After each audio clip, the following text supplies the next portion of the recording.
Welcome to the next class. तो कल के चैप्टर में हमने जो पढ़ा था उसको थोड़ा रिकॉल कर लिया जाए। हमने देखा कि जैक ने जो कहानी रोजर स्कंक की सुनाई, जिसमें रोजर स्कंक की ममा ने रोजर स्कंक को वापस उसका ट्रेडिशनल स्मेल यानी बदबू वापस करवाया उस विजार्ड से, और जो को ये कहानी बिल्कुल भी पसंद नहीं आई। जो को ये कहानी इसलिए पसंद नहीं आई क्योंकि कहानी का हीरो जो है वो अब दुखी है, और जैक ने कन्विंस करने की कोशिश की ये कहते हुए कि सारे दोस्त जो हैं वो अभी तक उससे दोस्त बने हुए हैं, अब उसकी खुशबू और बदबू से दोस्तों को कोई लेना देना नहीं है।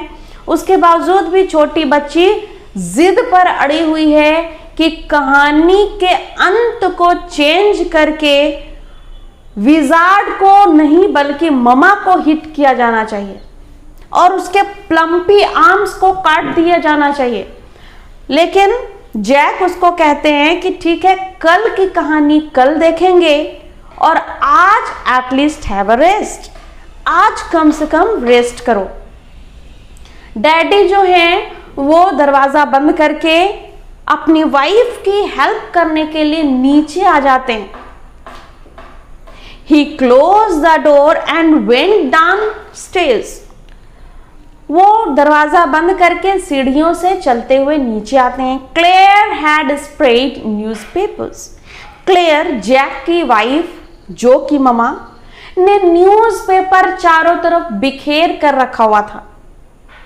न्यूज़पेपर क्यों बिखेर के रखा हुआ है? क्योंकि वो पुराने सामानों को पेंट कर रही थी। जब हम लोग किसी सामान को पेंट करते हैं तो नीचे फर्श पर हम लोग न्यूज़पेपर बिछा लेते हैं ताकि पेंट जो है वो फर्श पर ना गिरे और फर्श गंदा ना हो। Open the paint can and wearing an old shirt of his on top of her maternity smock. जैसा कि हम जानते हैं कि क्लेयर जो हैं वो 6 मंथ्स प्रेग्नेंट हैं, 6 मंथ्स प्रेग्नेंट हैं और उसके बावजूद भी इतना सारा काम बिखरा पड़ा है, और उन्होंने मैटरनिटी स्मोक यानी कि ढीले ढाले कपड़े उन्होंने पहन रखे हैं, और उन ढीले ढाले कपड़ों के ऊपर जैक का पुराना शर्ट पहन रखा है। जैक का पुराना शर्ट क्यों पहन रखा है? ताकि पेंट से उनकी जो मैटरनिटी स्मोक है यानी ढीले ढाले कपड़े हैं वो खराब ना हो, और पुराना शर्ट डाल के रखा है ताकि पुराने शर्ट में अगर जो कलर हैं वो लगेंगे तो उससे कोई फर्क नहीं पड़ेगा। Was stalking at the chair rail. अब भी वो क्या करी, पुराने सामानों को पेंट कर रही है, यानी कि एक पुरानी सी कुर्सी है जो लोहे की बनी हुई है और उसमें वो पेंट करने की कोशिश कर रही है। वो ब्रश को डिप करती हैं बार बार पेंट के कैन में, और बार बार वो वहां पर लोहे के इस कुर्सी को रंगने की कोशिश कर रही है, पेंट करने की कोशिश कर रही है। अबव हिम जैक आते हैं और ये सारी सिचुएशन को देखते हैं, और फिर से जैक के सामने फुट स्टेप्स वाइब्रेटेड, पैरों के चलने की आवाज सुनाई देती है। कौन चल रहा है भाई?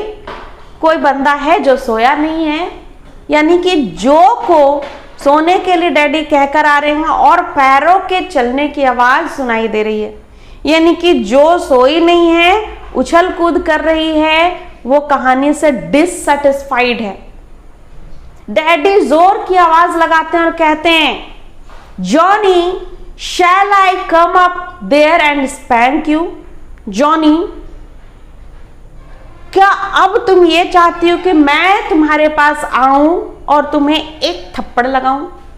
डैडी अपनी बच्ची से इरिटेट हो चुके हैं क्योंकि वो सो नहीं रही है कहानी सुनने के बावजूद, और वो कहती है कि क्या मैं तुम्हें स्पैंक करूं?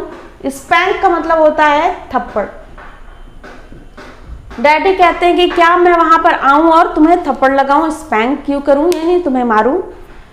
तो फुट स्टेप्स हेजिटेटेड, जो अब तक उछल कूद करने की आवाज ऊपर से आ रही थी वो बंद हो जाती है, और जो है शायद सो गई है या आराम करने लगी है। क्लेयर जो डैडी की यानी कि वाइफ है जो जैक की, वो कहती है कि that was a long story. हर दिन की कहानी छोटी होती थी और आज की कहानी लंबी हो गई। यानी कि क्लेयर अपने हस्बैंड के ऊपर क्लियरली कमेंट करती है कि हर दिन जब वो काम बिखरा पड़ा नहीं होता था तो कहानी छोटी होती थी, और आज की कहानी जो है वो लंबी हो गई, और लंबी के साथ साथ बच्ची सोई भी नहीं। That was a story, that was a long story. And the poor kid he answered, daddy कहते हैं कि बेचारी बच्ची। And with utter weariness watched his wife labour, daddy जो है वो टकटकी भरी निगाह से अपनी वाइफ के द्वारा किए गए लेबर को देखते हैं, मेहनत को देखते हैं। द वुड वर्क, लकड़ी का काम, द केज ऑफ मोल्डिंग्स, एक पिंजरा जो कि मुड़ा डिजाइन वाला है वो पिंजरा, एंड रेल्स और जंग लगे हुए सामान, एंड बेसबोर्ड और लकड़ी के बड़े बड़े बल्ले, ऑल अराउंड देम, ये सारी चीजें चारों तरफ बिखरी पड़ी हैं। Was half old tan and half new Ivory, आधे सामान जो है वो टैन है और आधे सामान जो है वो आइवरी है। टैन का मतलब होता है ब्राउन इन कलर, भूरा रंग। आइवरी का मतलब होता है सफेद। आइवरी हाथी का दांत,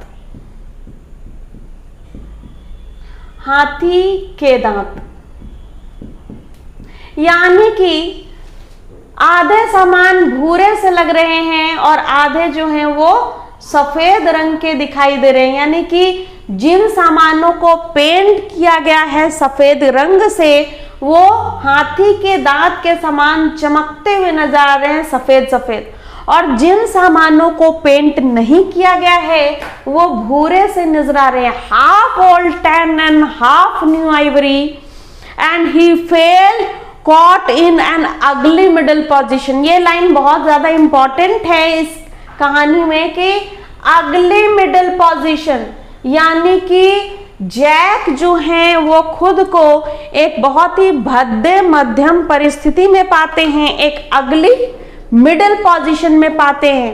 and though he as well felt his wife presence in the cage, सामने जो एक पिंजरा रखा हुआ है, जो मोल्डिंग्स वाला पिंजरा है, यानी कि जो केज है, वो केज जो पुराना सा नजर आ रहा है, वो देखते हैं। इस लाइन को अंडरलाइन कर लेंगे क्योंकि ये बहुत इंपॉर्टेंट लाइन है कि he fell caught in an ugly middle position and thou he as well felt his wife's presence in the cage. Jack को पुराना सा पिंजरा दिखाई देता है और ये पिंजरा जो है वो उनको ऐसा लगता है कि ये जो पिंजरा है, एक्चुअली पिंजरे का मतलब होता है जेल, जेल खाने की तरह नजर आता है। जैक जो है वो इमेजिन करते हैं कि इस पिंजरे के अंदर जो जैक की वाइफ है वो बंद है।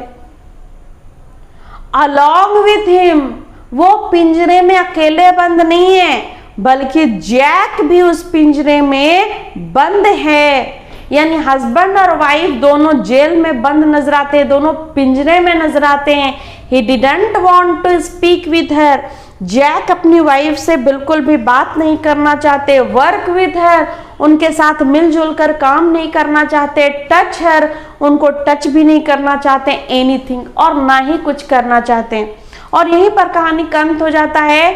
ये कहानी जो है वो एक बहुत ही खूबसूरत सा मैसेज देती है, और इस कहानी का जो मैसेज है, वो संदेश है, वो हमें ये दर्शाता है कि नया जनरेशन और पुराना जनरेशन किस प्रकार से अलग विचार रखता है। यहाँ पर जो लाइन हमने देखा था, half new tan and half new Ivory, नया और पुराना, ओल्ड और न्यू जनरेशन है ये। टैन मतलब ओल्ड और आइवरी का मतलब न्यू। यानी कि जैक जो है वो पुराने जनरेशन के हैं और जो है वो नए जनरेशन की है। और जैक अपनी वाइफ के साथ मिलकर काम नहीं करना चाहते, वो उनकी मदद नहीं करना चाहते। वो इमेजिन करना शुरू कर देते हैं कि सामने जो पिंजरा पड़ा हुआ है वो पिंजरा जो है वो एक जेल के समान है, जिस जेल में दोनों हस्बैंड वाइफ बंद हैं।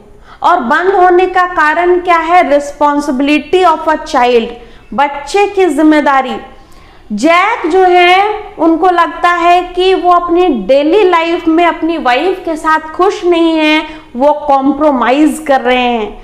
ये कहानी जो है वो शादीशुदा जिंदगी को दर्शाता है कि इन जैक और जो क्लेयर है उनकी शादीशुदा जिंदगी बिल्कुल ही बेरंग है।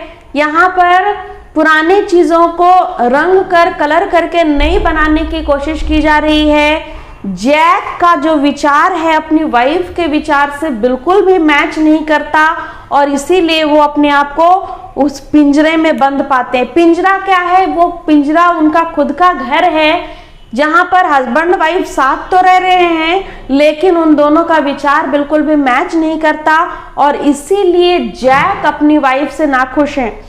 हमने यहाँ पर ये भी देखा कि जब कॉकटेल पार्टी में क्लेयर के साथ जैक जाते हैं तो उनकी वाइफ उनके साथ खुश नहीं होती, खुश होने का दिखावा करती हुई नजर आती। हमने इस कहानी में ये भी देखा पॉइंट वाली बात कि जैक जब अपनी वाइफ को देखते हैं कॉकटेल पार्टी में कि खुश नहीं होती बल्कि खुश होने का दिखावा करती हुई नजर आती है, जैक को लगता है कि उनकी बेटी भी उनकी मम्मा के समान है, यानी अपनी मम्मी के ऊपर गई है बिल्कुल भी। और छोटी बच्ची का भी विचार अब जैक के विचार से मैच नहीं कर रहा है। जैक पुराने जमाने से बिलोंग करते हैं और वो चाहते हैं कि जो महिलाएं हैं वो पूरी तरह से जो हस्बैंड है वो जो कहें वो मान ले बातों को। वो चाहते हैं कि जो वाइफ हैं वो हमेशा पेशेंस रखें। और जैक जो है वो अपनी मन की दुविधा को इस कहानी के माध्यम से, पिंजरे के माध्यम से दर्शाने की कोशिश करते हैं। और यहाँ पर हमने देखा कि मैरिड लाइफ यहाँ पर शो किया गया है, लेकिन ये एक नाखुश मैरिड लाइफ है जहां पर हस्बैंड वाइफ साथ रह रहे हैं। साथ रहने का कारण क्या है कि उनकी बच्ची, ये रिस्पॉन्सिबिलिटी है। हस्बैंड अपनी वाइफ से अलग नहीं होते क्योंकि उनकी बच्ची उनके साथ है और अपने बच्चे के बेहतर भविष्य के लिए हस्बैंड और वाइफ दोनों एक दूसरे से कॉम्प्रोमाइज करने में लगे हुए हैं। अगर जैक एक बहुत ही अच्छे हस्बैंड होते तो अपनी 6 months ओल्ड प्रेग्नेंट लेडी को, अपनी वाइफ को अकेला काम करते हुए छोड़कर बच्चे को लॉन्ग स्टोरी सुनाने नहीं बैठ जाते। और इस प्रकार से हमने ये कहानी में देखा कि न्यू जनरेशन और ओल्ड जनरेशन को दर्शाने की कोशिश की जा रही है। अब हम यहाँ ये नहीं कह सकते कि कहानी में जैक सही हैं या फिर जो सही हैं। जैक अपने अनुसार सही हैं क्योंकि जो इंसान गॉड गिफ्टेड स्मेल रखता है या फिर जो भी नेचुरल उसका है स्मेल, वो रहना चाहिए इंसान के शरीर में। यानी अगर गुलाब की खुशबू को चमेली की खुशबू में कन्वर्ट कर दिया जाए, दिखेगा गुलाब और वो रहेगा एक्चुअली में चमेली।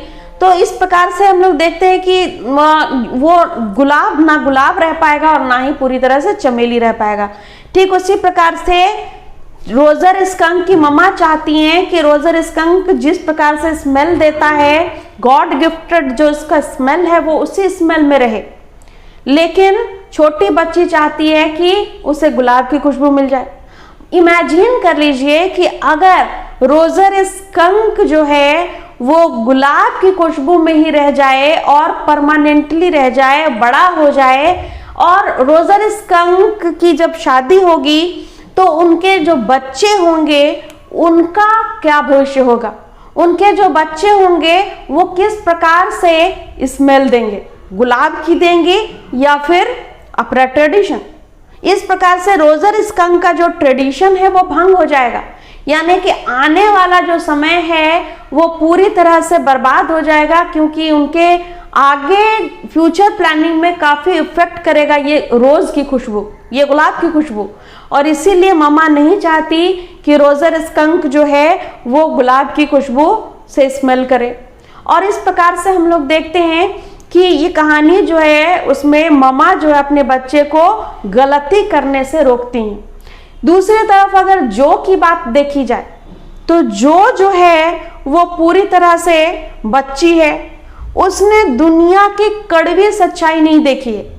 जैक दुनिया की कड़वी सच्चाई से वाकिफ है, दुनिया घूम चुके हैं। छोटी बच्ची जो है वो चाहती है कि रोजर स्कंक गुलाब की खुशबू से महके और हमेशा खुश रहे। वो भविष्य के बारे में नहीं सोच रही है, उसका भविष्य क्या होगा वो इस बारे में कुछ भी नहीं सोचना चाहती। वो चाहती है कि रोजर स्कंक खुश रहे, कहानी का हीरो खुश रहे। डैडी से वो बार बार जिद करती है, लेकिन डैडी चाहते हैं कि जो छोटी बच्ची है, चूंकि बड़ी हो गई है, तरह तरह के क्वेश्चन करने लगी है, अब दुनिया की कड़वी सच्चाई से वाकिफ हो। एक तरफ अगर जिस दुनिया में खुशियां हैं तो दूसरी तरफ गम भी भरे पड़े हैं। और इस प्रकार से रोजर स्कंक और जो हमारी उसकी मम्मी है उनमें कॉन्फ्लिक्ट उत्पन्न होता है। एक न्यू जनरेशन का है, एक ओल्ड जनरेशन का है। दूसरी तरफ जो है वो न्यू जनरेशन की है, और हम ये भी पूरी तरह से नहीं कह सकते कि जो पूरी तरह से गलत है।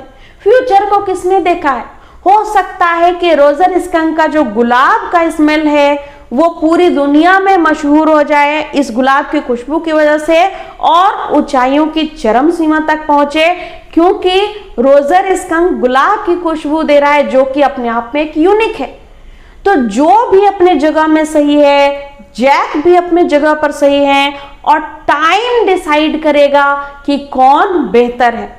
हमने यहाँ पर देखा कि कहानी में शुड विजार्ड हिट मॉमी है, और यहाँ क्वेश्चन मार्क है। ये क्वेश्चन मार्क इंडिकेट करता है कि जो राइटर है जॉन अपडाइक वो भी पूरी तरह से ये डिसाइड नहीं कर पाए कि न्यू जनरेशन सही है या फिर ओल्ड जनरेशन। अगर हम एक कहानी के माध्यम से इसको समझने की कोशिश करें तो हम एक परफेक्ट एग्जाम्पल ले सकते हैं महेंद्र सिंह धोनी का। महेंद्र सिंह धोनी जो कि शुरू में एक टीटी थे, रेलवे में वो एक टीटी का काम किया करते थे, और महेंद्र सिंह धोनी के पिताजी बहुत खुश थे कि उनका बेटा एक सरकारी नौकरी में है। लेकिन महेंद्र सिंह धोनी शुरू से ही क्रिकेट खेलने के शौकीन थे। उससे पहले वो फुटबॉल भी खेला करते थे, नो डाउट। लेकिन महेंद्र सिंह धोनी ने एक फैसला किया कि वो चूंकि अच्छी तरह से क्रिकेट नहीं खेल पा रहे हैं अपने इस जॉब की वजह से, तो वो जॉब को रिजाइन करेंगे। डैडी इस फैसले से खुश नहीं थे, लेकिन महेंद्र सिंह धोनी ने डैडी का विरोध करके रिजाइन किया और पूरे दुनिया में एक क्रिकेट के सितारे की तरह नाम कमाया। तो हम ये नहीं कह सकते कि जो पूरी तरह से गलत है। महेंद्र सिंह धोनी ने अपने पिता की बात मानी होती तो ज्यादा से ज्यादा आज क्या बन पाते, 1 या 2 3 प्रमोशन पाते लाइफ टाइम में। आज जो उसने अचीव किया है अपने पिता की बात को डिनाई करते हुए ही किया है। और इस प्रकार से न्यू जनरेशन में हम लोग बहुत सारे ऐसे न्यू काम कर सकते हैं जो मम्मी डैडी को गलत लगे, लेकिन फ्यूचर में वक्त बताता है कि क्या सही और क्या गलत। लेकिन ऐसा नहीं है कि मम्मी डैडी हमेशा गलत होते हैं। मम्मी डैडी बहुत सारे समय में चूंकि दुनिया घूम चुके होते हैं तो वो भी अपने जगह पर सही है। एट द मोमेंट इस कहानी में हम नहीं बता सकते कि कौन ज्यादा सही है और कौन ज्यादा गलत है, या हम वन वे में डिसाइड नहीं कर सकते कि जैक सही है और जो गलत। Thank you.